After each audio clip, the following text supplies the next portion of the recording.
Typical Travels, and today we are in Lithuania. And it's cold. It's Baltic. See what I did there?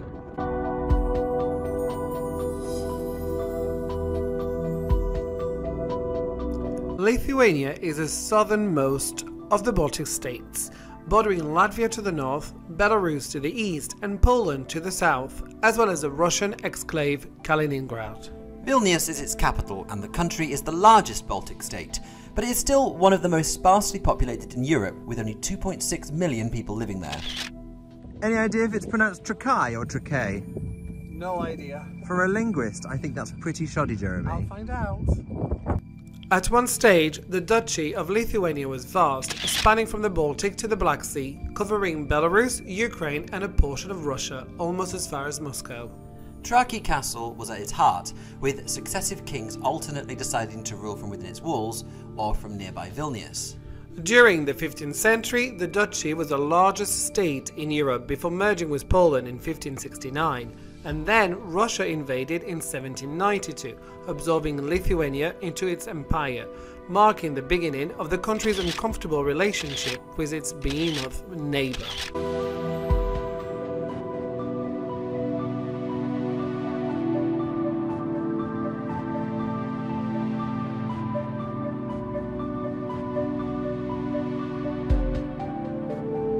Trakai Castle fell into disrepair during the wars against the Russians and remained a ruin for centuries. Eventually, it was repaired and rebuilt, with the final stones relaid in 1961. Today, the resort town of Trakai and its castle is a major tourist resort, sitting within an archipelago of 21 islands on Lake Galve in the Trakai National Park. The most famous spot in Lithuania, this is the finest castle in all of the Baltic states.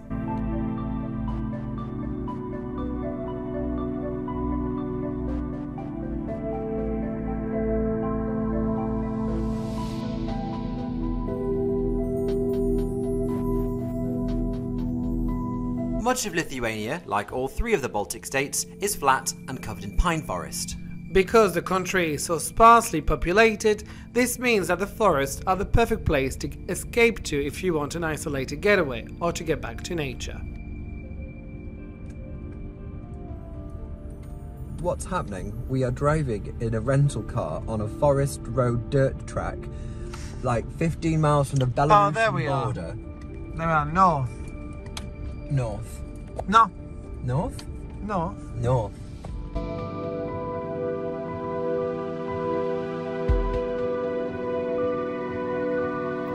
If you've watched any of our other videos, you'll know by now that we're not ones normally to show you where we stay. It's all about the towns and the beautiful countryside that we visit. However, if you're staying in the Baltics, then I sincerely suggest that you invest. Because right now, when you're in the Baltics, what you want to do is you want to go and stay in the forest, which is where we are now. And we did invest and splash out a little bit on this beautiful cabin.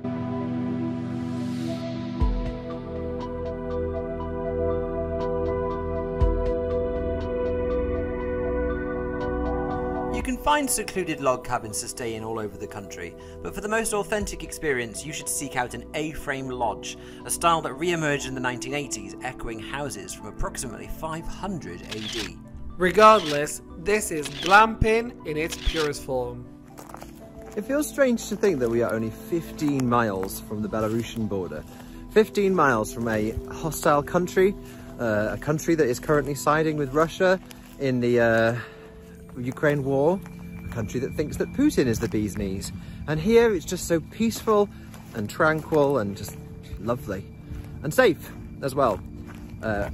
God, we love Lithuania.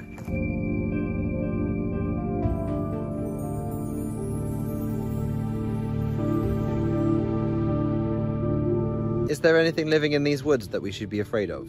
Well, they have bears, wolves, lynx, you name it, they have them. So nothing then? No, just like little beavers and minks and things.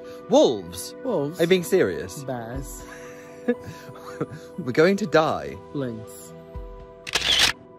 Well, if Scandinavia is all about the saunas, the Baltics is all about the hot tub. Mm-hmm. And there are worse ways that we can spend our time, because this is just glorious. Wonderful.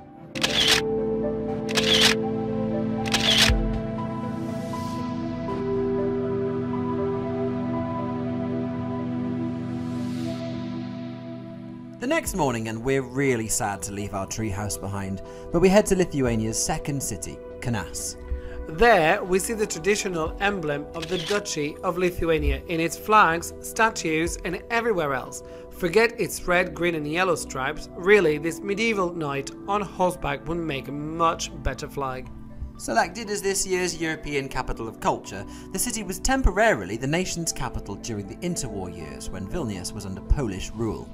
Lithuania declared its independence from Russia in 1917, but was occupied from 1940 until 1990, first by the Soviets, then the Nazis, and then the Soviets once again. Under the latter, the country was subjected to the harsh policies of Russification, suppressing the Lithuanian language and culture and deporting dissenters to Siberian gulags, where many perished in the extreme conditions.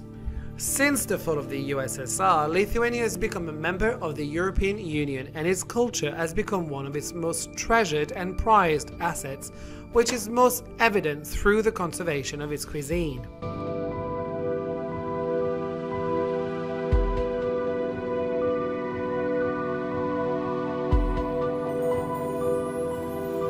So this is a Sakotis, no idea if I've pronounced that correctly, but we've seen them all over Lithuania, and they are cakes that have been cooked on a spit.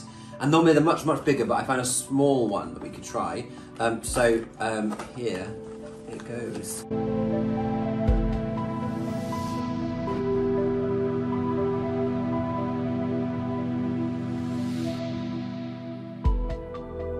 How does it taste? Well, it's kind of like a Victoria sponge, but much denser and thicker. It's nice tasting. It's kind of like halfway between a cake and a biscuit.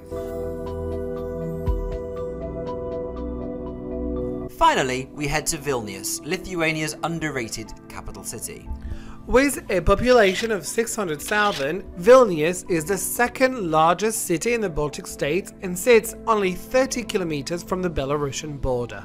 Its old town is a UNESCO World Heritage Site, and until World War II, the city was one of the largest Jewish centres in Europe, with Napoleon describing Vilnius as the Jerusalem of the North when he passed through in 1812. The city was the capital of the Grand Duchy of Lithuania, but the city went into decline in the 18th century under Russian rule and was the location of numerous uprisings against the occupying forces. Just like the rest of the country, the city was altered forever during the 20th century by the subsequent Nazi and Soviet occupations, with the city losing 90% of its population between 1939 and 1949 through murder, deportation and exile.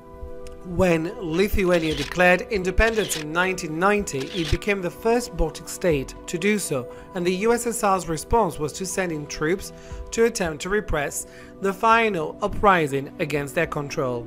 Their attack killed and injured many Lithuanians and was subsequently unsuccessful, with the fragmenting Soviet Union forced to accept their independence 18 months later. Speaking of independence, there is also the independent state of Užupis, within the independent state of Lithuania.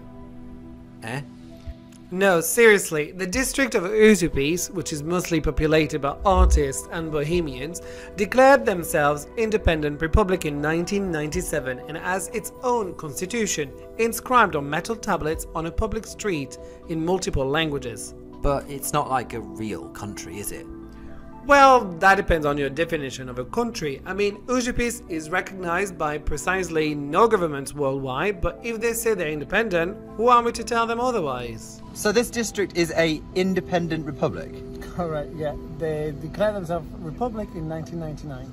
So we could just basically decide anywhere that we're just going to declare it independent and just like turn it into a country? Clearly you could. Maybe I should do that with our back garden back in Manchester. I'm not sure anyone would want to live in it. But will it be internationally recognised? No. It could become a member of NATO. Despite its decades under communist rule, religion is still going strong in Lithuania, and this is evident all across the city. Vilnius reflects its position at the crossroad of Europe, where different Christian denominations have all made their impact, with Orthodox churches from the Russians, Protestant from the Scandinavian and Catholic from the Poles. In fact, when Lithuania was at its height, it also brought Jews by the thousand to the city, as well as Muslims from Crimea.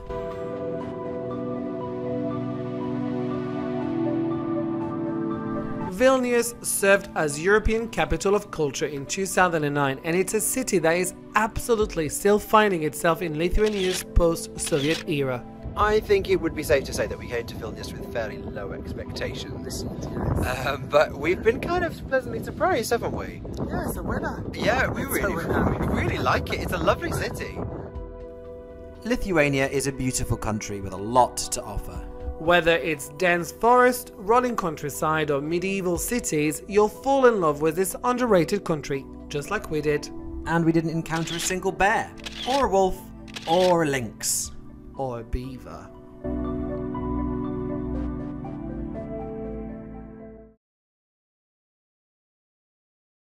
Thanks for watching. Be sure to like, share and subscribe, but most importantly, subscribe. And follow us on Instagram at TeamQuadTravels, where you can see all of my amazing photographs. Yes, Jeremy, we are perfectly aware of the fact that all of the photographs are yours. But make sure that you tune in next time to find out where in the world we end up next. Until next time, folks. See ya. Bye! And don't forget to subscribe. Bye!